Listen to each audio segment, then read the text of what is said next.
अरे जाना ना वेद पुराण कसाले पंडित भया।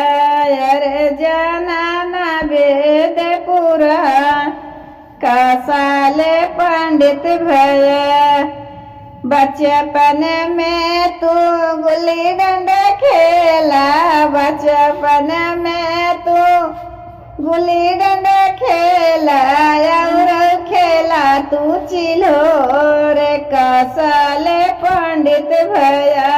अरे और खेला तू चिल कसाले पंडित भया।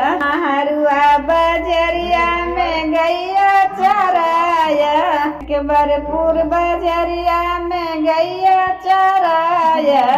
कैलाया हिरवा के काम कसाले पंडित भया। अरे जाना ना वेद पुराण कसाले